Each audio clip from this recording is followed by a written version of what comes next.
Hei! I denne videoen finner du nesten alle spørsmålene fra muntlig norskprøve om temaet kultur. De fleste trenger ikke kulturopplevelser i hverdagen. Hva syns du om det? Jeg mener at kulturopplevelser er viktige i hverdagen, selv om de ikke alltid er nødvendige for alle. Kultur kan gi oss glede, inspirasjon og muligheten til å lære nye ting. I Norge er det mange måter å oppleve kultur på, som å gå på museum, se på teater eller delta på lokale festivaler. Selv små kulturaktiviteter kan berike hverdagen og gi oss en pause fra rutinen. For noen kan det å oppleve kunst og musikk være en viktig måte å slappe av på. Selv om det ikke er nødvendig for alle, tror jeg at kulturopplevelser kan bidra til personlig vekst og en bedre forståelse av samfunnet rundt oss. Kan du fortelle om norsk mat og hvilke retter du liker best? Norsk mat er ofte enkel og basert på lokale ingredienser. Et populært måltid er fisk, spesielt laks og torsk. En annen kjent rett er raspeballer, som er laget av potet og serveres med kjøtt eller saus.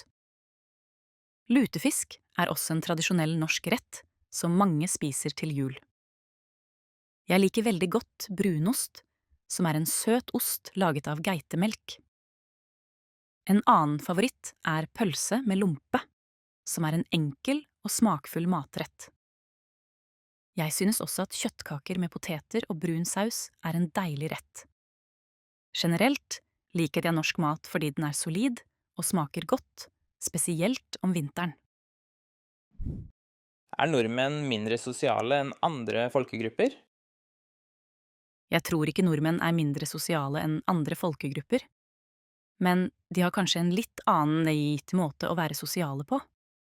I Norge er folk ofte mer private og setter pris på personlig plass. Det betyr ikke at de ikke er vennlige eller åpne.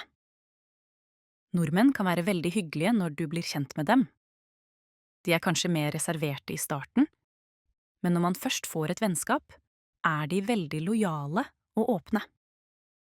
I tillegg er det mange sosiale aktiviteter i Norge, som å gå på tur i naturen eller delta i ulike fritidsaktiviteter.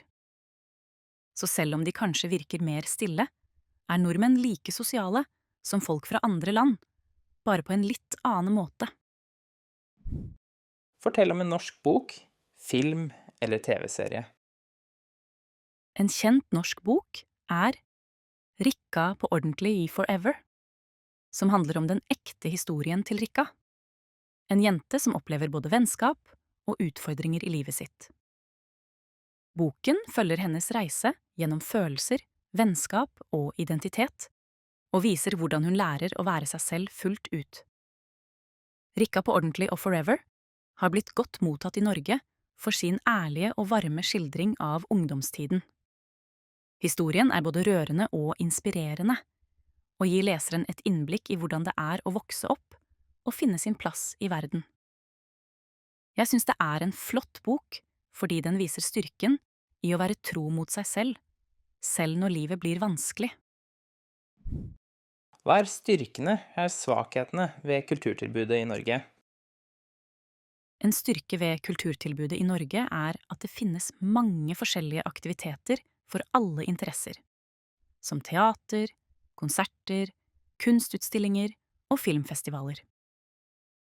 Norge har et rikt kulturliv, spesielt i større byer som Oslo og Bergen, og det er ofte gratis arrangementer eller billetter til lave priser. Naturen er også en stor del av kulturen, med muligheter for friluftsaktiviteter som turer og camping. En svakhet kan være at kulturtilbudene er mer konsentrert i byene, så folk som bor på landsbygda kan ha mindre tilgang til kulturelle opplevelser. I tillegg kan noen kulturtilbud være dyre, noe som gjør det vanskelig for alle å delta. Men generelt er kulturtilbudet i Norge variert og tilgjengelig for mange. Hva er typisk norsk? Typisk norsk er blant annet friluftsliv, som å gå på tur i skogen eller fjellene. Nordmenn elsker å være ute i naturen, og det er en viktig del av kulturen. En annen så typisk norsk ting er å spise tradisjonell mat, som raspeballer, lutefisk og brunost. Norsk design er også kjent for å være enkelt og funksjonelt. I tillegg er det vanlig å feire 17. mai, nasjonaldagen, med parader og festligheter. Mange nordmenn er også kjent for å være litt reserverte i starten, men åpner seg når de blir kjent med folk. Typisk norsk er også å ha et sterkt velferdssystem og høy livskvalitet. Generelt er Norge et land som setter pris på likhet, fellesskap og natur. Hva liker du med norsk kultur? Det jeg liker med norsk kultur, er fokuset på natur og friluftsliv. Nordmenn elsker å tilbringe tid ute, enten det er på tur i fjellet eller ved sjøen. Jeg setter også pris på det norske systemet med likhet og rettferdighet, hvor alle har tilgang til helsetjenester og utdanning.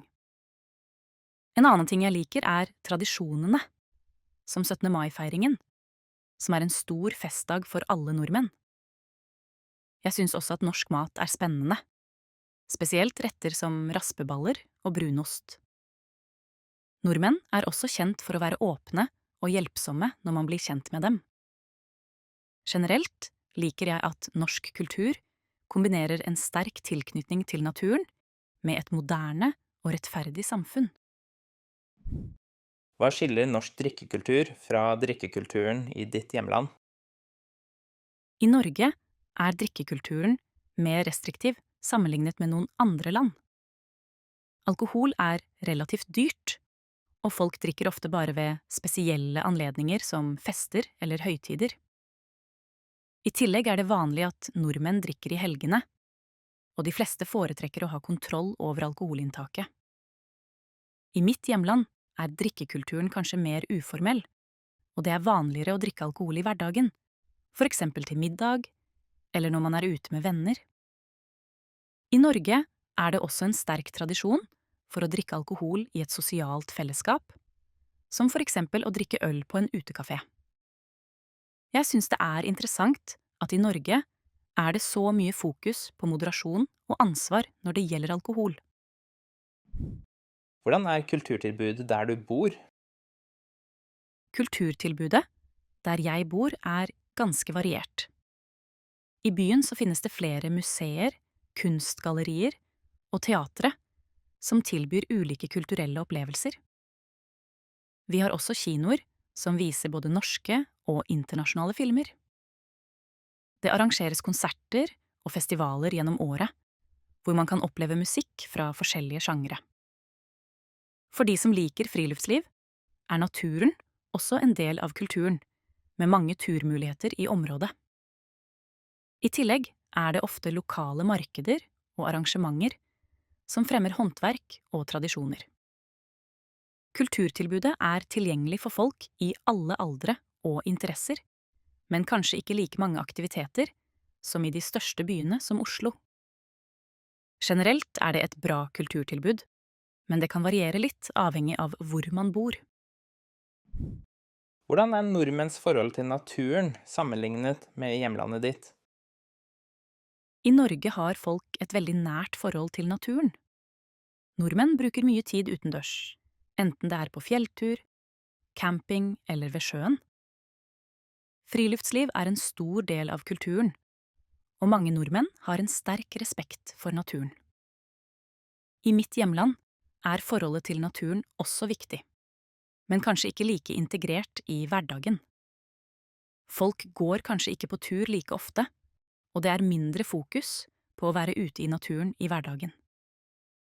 I Norge er det også et stort fokus på bærekraft og bevaring av miljøet, noe som er litt mer utbredt enn i mitt hjemland. Jeg synes det er inspirerende hvordan nordmenn virkelig verdsetter og tar vare på naturen rundt seg. Hvordan feires bursdager i Norge og i hjemlandet ditt? Hva er forskjellene, likhetene? I Norge feires bursdager vanligvis med familie og venner. Man får gaver, og ofte serveres det kake og mat. Det er vanlig å synge gratulerer med dagen, og gratulere bursdagsbarnet. I mitt hjemland er bursdagsfeiringer også viktige, men de kan være mer festlige, med større fester og mer alkohol. I Norge er det kanskje mer vanlig å feire på en mer intim måte, spesielt for voksne. En annen forskjell er at i Norge har man ofte en litt mer avslappet feiring, mens i mitt hjemland kan det være mer formelt. Men likhetene er at både i Norge og mitt hjemland setter man pris på å være sammen med de nærmeste på bursdagen sin. Hvordan skiller feiring av nyttår i Norge seg fra feiring av nyttår i ditt hjemland? I Norge feires nyttår med en rolig kveld, sammen med familie og venner, ofte med middag og fyrverkeri ved midnatt. Det er vanlig å spise god mat, som kalkun eller sjømat, og mange ser på TV-programmer som viser nyttårsfestene fra hele verden. Fyrverkeri er en stor del av feiringen, og folk samles gjerne ute for å se på det. I mitt hjemland er nyttårsfeiringen mer festlig, med store fester, musikk og mye dans. Folk feirer gjerne hele natten, og det er mer fokus på å være ute på barer eller nattklubber. En stor forskjell er at i Norge er nyttårsaften ofte mer stille, mens i mitt hjemland kan det være høyere aktivitet og mer uteliv. Men begge landene feirer med glede og ønsker et godt nytt år. Hvorfor tror du nordmenn så ofte pusser opp boligene sine? Jeg tror nordmenn ofte pusser opp boligene sine fordi de ønsker å tilpasse hjemmet sitt etter egne behov og smak. Mange nordmenn ser på oppussing som en måte å forbedre livskvaliteten på, ved å gjøre boligen mer funksjonell og komfortabel. I tillegg er det vanlig å investere i boligen, da verdien kan øke etter oppussing. Nordmenn er også veldig opptatt av å ha et hjem som er praktisk og tilpasset moderne livsstil. Mange bruker fritiden på å gjøre små eller store oppussingsprosjekter, enten det er å male, bygge om eller forbedre uteområder. Det er en del av den norske kulturtradisjonen å ta vare på og forbedre hjemmet sitt.